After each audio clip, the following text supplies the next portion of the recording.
BJP के तमाम leader दिख रहे हैं, मंडल अध्यक्ष या तमाम लोग, तो क्या इन वीडियो के बारे में आप लोगों का कहना है?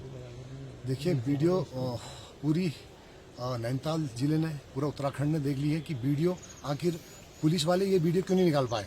सबसे बड़ा सवाल है कि ये एसएसपी कप्तान क्या कर रहा था, ये वीडियो इनके हाथ क्यों नहीं पड़ी। 4 दिन हो गए आज मेंबर को गायब हुए और मजिस्ट्रेट के वहाँ ये बयान करवा रहे हैं। हाईकोर्ट ने कहा कि मजिस्ट्रेट के बयान जब तुम अपना मान ही नहीं रहे हो तो मजिस्ट्रेट के वहाँ बयान क्यों कराए भाई। कहीं ना कहीं संदेह के घेरे में है। तो मैं धन्यवाद करता हूँ न्यायपालिका का, अपने इष्ट देवताओं का, गुलजू का। मुझे पूरा विश्वास है कि न्याय मिलेगा। एक नई रिट भी आपने दाखिल की है, मेंशन की है, रिपोल की भी मांग की है और जो ये कह रहे हैं कि हमने तमाम चीजें कर दी हैं, उन चीजों को लेकर भी कहा है। जी, रिपोल का जो मामला है वो हमारी जिला पंचायत सदस्य पूनम बिष्ट जी के द्वारा किया गया कि उनके सामने ही यह सारा वाकया हुआ कि उनके सामने ही उठा के ले गए, मेंबरों को मारते हुए ले गए। तो पूनम बिष्ट जी द्वारा रिपोलिंग के लिए रिट दायर की है। पुष्पा नेगी ने क्या कहा है अपने रिट में?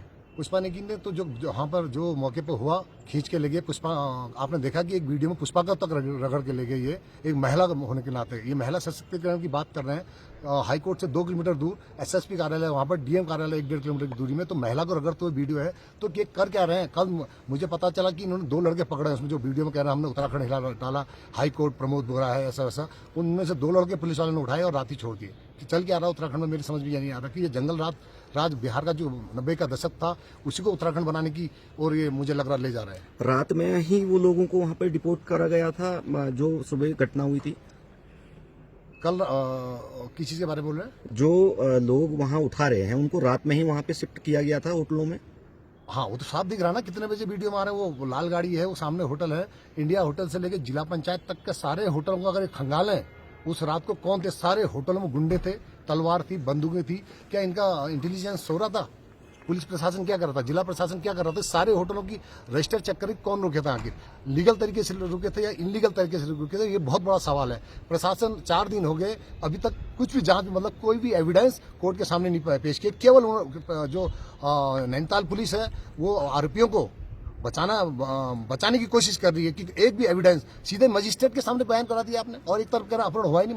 जब अपहरण हुआ ही नहीं तो मजिस्ट्रेट के सामने आपने बयान क्यों कराया? और इतने दिनों से ये लोग कहाँ थे? अपने घर क्यों नहीं जा रहे हैं? इनके घर वाले परेशान है, रो रो के बुरा हाल है। उसकी दीपक की बहन का, तरुण के लड़का एक 10 में पढ़ने वाला, वो रो रहा था। अंकल मुझसे फोन आया था, कहाँ है वो? मैंने कहा भैया सब लोग अपहरण कर लेंगे। हमने कोतवाली में एसएसपी का घेराव भी किया, एसएसपी कार्यालय हल्द्वानी में।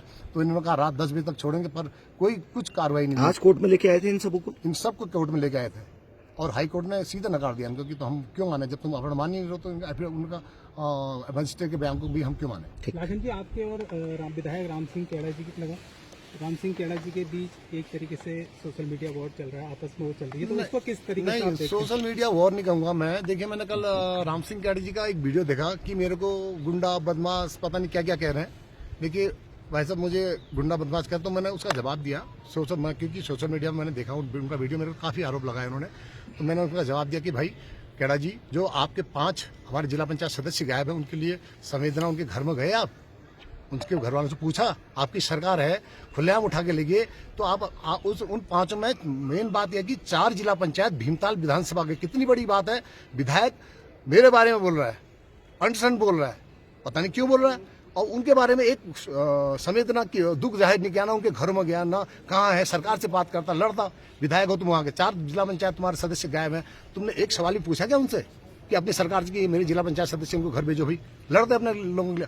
अभी पद है तब लोग पूछें, जब पद नहीं होगा तो कम से कम लोग तुम्हारी इज्जत करना भी छोड़ देंगे। एक सवाल ये भी है कि आपने एक आरोप ये भी लगाया है प्रशासन पर, आप पर एक तरफा कार्रवाई हो रही है आपके संस्थानों पर, दुकानों पर, इन सारी चीजों पर। हालांकि प्रशासन इस बात को कह रहा है कि हमारी कार्रवाई एक तरफा नहीं है, तो क्या इस मामले में आपका कहना है? मेरा कहना है कि परसों भी मेरे वहाँ नवनिर्मित घर बनना नफाखान में और सीसीटीवी फुटेज है।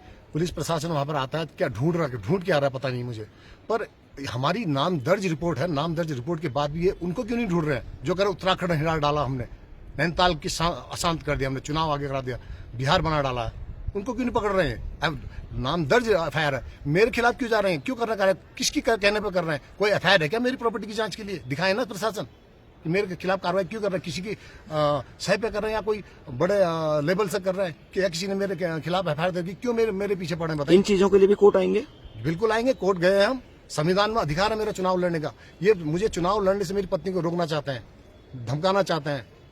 मैंने पहले भी कहा कि मेरा सब कुछ छीन लोगे पर मेरा हुनर नहीं छीन पाओगे। मैं अभी भी चेता रहा हूँ, आपको होश में आ जाओ, ये जनता तुम्हें छोड़ेगी नहीं। 2027 नजदीक है। Thank you.